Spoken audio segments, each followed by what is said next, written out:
గౌడ్ గారు ఉన్నారు, కాంగ్రెస్ నాయకులు. రామచంద్ర గారు నమస్తే అండి. నమస్కారం అండి. ఓకే, రామచంద్ర గారు విన్నారు కదా, ఏదైతే అమెరికా పర్యటన సంబంధించిన రద్దు విషయంలో మీ పార్టీ ధోరణి ఒకలా ఉంది, రామరెడ్డి గారు చెప్తున్న ధోరణి ఒకలా ఉంది. ఇందుకు ఏమంటారు దీని గురించి?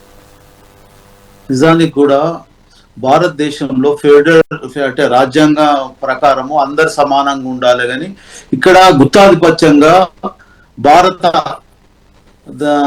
ప్రధానిగా అంటే దీంట్లో ఇన్వాల్వ్మెంట్ ఉన్నది అన్నట్టు. అంటే విదేశ పర్యటనలకు సంబంధించి ఎవరు విదేశాలకు పోయినా ముందు ఇన్ఫర్మేషన్ ఇస్తారు.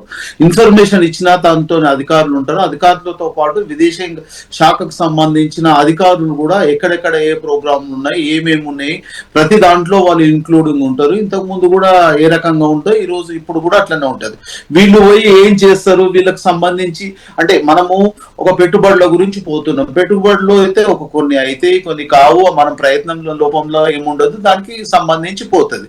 అయితే ఇక్కడ ఏం జరుగుతుందంటే విదేశాంగ శాఖ ఎవరి ఆధిపత్యంలో ఉంటుంది, కేంద్ర ప్రభుత్వం ఆధిపత్యంలో ఉంటుంది. ఆ కేంద్ర ప్రభుత్వం ఎందుకు కావాలని అంటే తెలంగాణకు పెట్టుబడి రావద్దనే దురుద్దేశంతో వాళ్ళు చేసే ప్రయత్నాలు చేస్తుంది. దాంట్లో కొన్ని మాటలు కూడా నువ్వు పాకిస్తాన్ పోయి మాట్లాడడం అయింది, అక్కడ పోయి పాకిస్తాన్ ప్రధానులతో మాట్లాడడము, వాళ్ళతో బిర్యానీలు తినడం అన్ని ఈ ప్రధానికి అంటే మన మోడీ గారికి సహజమే. అది మోడీ గారి గురించి మాట్లాడాల్సింది ఏం లేదు. ఇక్కడ మాత్రం ఏంటంటే తెలంగాణకు వచ్చే నిధులను అడ్డుకట్ట వేసే ప్రయత్నం చేయడం అనేది కరెక్ట్ కాదు. వాళ్ళకి ఏదైనా ఇంటెలిజెన్స్ ఏదైనా ఉంటే వాళ్ళకు అదే విదేశీ శాఖ ఎక్కడ పోయినా కానీ వీళ్ళు ఏ ప్రోగ్రామ్స్ చేసినా, ఏ యూనివర్సిటీ పోయినా, క్రీడకు సంబంధించిన తర్వాత విద్యకు సంబంధించిన యూనివర్సిటీలను ఆకర్షించాలని అంటారు. ప్రతి సంవత్సరం కూడా దీనికి సంబంధించిన ప్రోగ్రామ్స్ ఉంటాయి. ప్రతి సంవత్సరానికి ఒకసారి పోతారు. పోయిన సంవత్సరం పోయినా, అంతకుముందు సంవత్సరం పోయినా, వచ్చే సంవత్సరం పోతారు, ప్రతి సంవత్సరం పోతారు. వీళ్ళకి ఏదన్నా తప్పులు అంటే వాళ్ళకి ఇబ్బందికరంగా ఉంటే వాళ్ళకి విదేశీ శాఖ ద్వారా దాంట్లో కూడా ప్రతిదీ కూడా నోటెడ్ చేసుకుంటారు. వాళ్ళు పోయినా వాళ్ళ ప్రోగ్రామ్స్ లో ఏమేమి జరుగుతున్నాయి, ఏమేమి మాటలు ఇవ్వడం జరిగినది, ఏ బేస్ మీద వాళ్ళు వచ్చి రావడానికి ప్రయత్నం చేస్తున్నారు, వాళ్ళకి కావాల్సిన భూమి ఇవ్వడము, అదే రకంగా రవాణాకు సంబంధించింది, వాటర్ సంబంధించింది, కరెంట్ సంబంధించింది, అవన్నీ కూడా బెనిఫిట్స్ గా వాళ్ళకు ఇవ్వడం జరుగుతుంది. దాంతో పాటు వాళ్ళకు కావాల్సిన ట్యాక్సెస్ కూడా పర్సంటేజ్ కూడా తక్కువ ఇస్తామంటేనే వాళ్ళు ఆకర్షితులై వాళ్ళ దేశాల నుంచి రావడానికి. ఇప్పుడు మన దేశం నుంచి 30% అబో అన్ని దేశాల్లో విద్యకు కలిసి వెళ్తారు. ఆ విద్యకు సంబంధించి ఇక్కడ కూడా చేస్తే ఆ యూనివర్సిటీలకు సంబంధించిన ప్రొఫెసర్లు అనుకోండి, యూనివర్సిటీలకు సంబంధించిన బ్రాంచెస్ అనుకోండి, దానికి పెట్టుకుంటే ఇక్కడ ఏమి ఇబ్బంది లేదు, వాళ్ళకు కూడా బాగుంటది. ఇక్కడ విద్యార్థులకు కూడా మధ్యతరగతి వారులకన్నా, చిన్న అట్టడుగు వర్గాల వారికైనా చదువుకోవడానికైనా, క్రీడా రంగమైనా, విద్యా వ్యవస్థ అయినా, ఎంబీఏ అయినా ప్రతికి సంబంధించిన యూనివర్సిటీ కూడా వస్తే సంతోషమే. దానికోసానికి ప్రయత్నం చేయడానికి ఇక్కడ ఏమైతుందంటే మనం ఆలోచన చేస్తే గుజరాత్ ముఖ్యమంత్రిని పంపించడము, ఆయనకి లేనిది అంటే ఇక్కడ ఇబ్బంది ఉందంటే ఇప్పుడు వేరే అమెరికా అంటే ఇంగ్లాండ్ కి ఇచ్చి బ్రిటన్ కి ఇచ్చి అమెరికాకు అంటే యుఎస్ఏకి ఇవ్వకపోవడం అనేది దాంట్లో తాత్పర్యం ఉన్నది.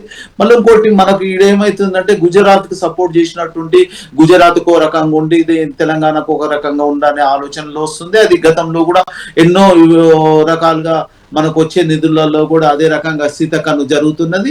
ఇప్పుడు నీకు ఏదైనా ఇంటెలిజెన్స్ వ్యవస్థలో ఏదైనా పొరపాట్లు ఏమన్నా ఉన్నా అంటే దాన్ని బహిర్గతం చేయండి. మీరు అంటున్నారు కదా ఇక్కడ ఏదో తప్పు జరుగుతుందంటే వాళ్ళకి సంబంధించిన ఏ మీటింగ్లు అయినా కానీ విదేశాంగ శాఖ ఇంక్లూడింగ్ ఉంటుంది.